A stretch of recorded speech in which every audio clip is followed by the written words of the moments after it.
Hello नमस्कार दोस्तों, आप सभी का स्वागत है आपके अपने YouTube चैनल सरकारी एजुकेशन एकेडमी पर। आई होप सभी अच्छे होंगे और आपकी तैयारी बहुत जबरदस्त चल रही होंगी। दोस्तों लेके आया हूँ आपके लिए वन वर्ड सब्स्टिट्यूशन, यानी कि एक शब्द में कहने वाले जो वाक्यांश है, वाक्यांश को एक शब्द में कहा जाता है, उन्हें वन वर्ड सब्स्टिट्यूशन कहा जाता है। तो स्टार्ट करते हैं अपना पहला question. An enclosure to keep the birds in, एक ऐसा स्थान जहां पर पक्षियों को रखा जाता है, उसे एक वर्ड में क्या बोलते हैं? तो उसे बोलते हैं अवियरी, यानी पक्षीशाला। अवियरी, पक्षीशाला।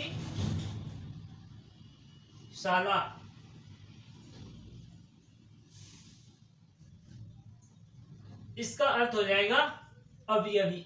N enclosure to keep the birds, एक ऐसा स्थान जिसको पक्षियों को रखा जाता है, उसे अवियरी बोला जाता है। बात करें अपियरी, तो अपियरी उन्हें कहते हैं जहां पर मधुमक्खियों को रखा जाता है, उनका पालन पोषण किया जाता है।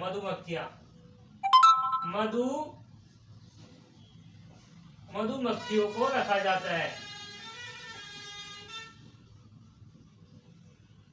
मधुमक्खियों को रखा जाता है,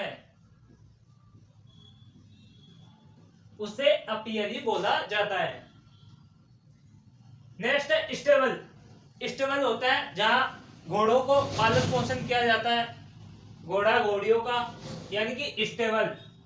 इसको बोले तो अस्तबल हो जाएगा इसका आंसर। इसका हिंदी में अस्तबल बोलते हैं, यहाँ पर घोड़ों को रखा जाता है।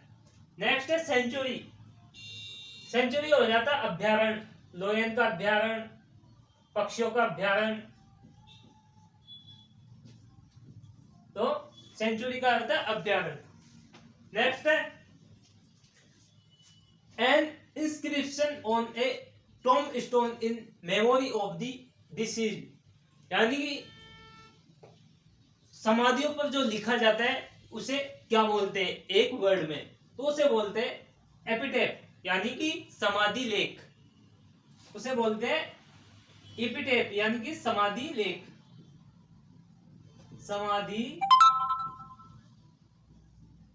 लेख।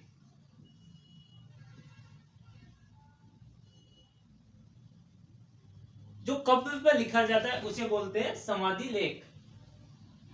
Next pillar. पिल्लर जो बड़ी बड़ी बिल्डिंगों में होते हैं वो होते हैं पिल्लर, यानी स्तंभ। इसको बोले तो हिंदी में हो जाता है स्तंभ। Next slab. स्लेब क्या होती है? स्लेब होती है पट्टी, पत्थरों का जो टुकड़ा होता है उसे स्लेब यानी कि पट्टियां बोलते हैं। पत्थर का टुकड़ा, पत्थर का टुकड़ा या पत्थर की पट्टियां, उसे स्लैब बोलते हैं। इंग्लिश में उसे स्लैब बोलते हैं। नेक्स्ट है बेसिलिका। बेसिलिका एक राज्य भवन है, जो राजाओं का भवन होता है महलों में, उसे राजभवन बोलते हैं बेसिलिका। बेसिलिका बोले तो हिंदी में हो जाएगा राजभवन।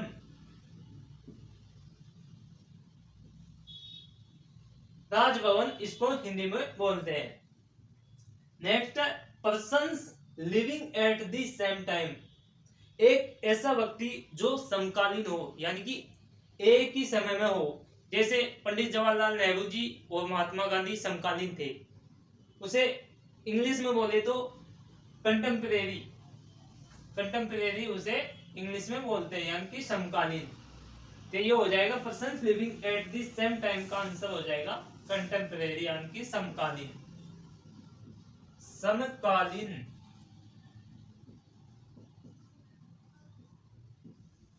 जैसे मोदी जी, अमित शाह जी समकालीन है, वैसे वैसे नेहरू जी और महात्मा गांधी जी समकालीन थे। नेक्स्ट बात करें कॉस्मोपॉलिटन, तो दोस्तों ये हो जाता है विश्व में भ्रमण करने वाला, जो सभी देश को अपना देश मानता हो उसे कॉस्मोपॉलिटन कहा जाता है। विश्वव्यापी,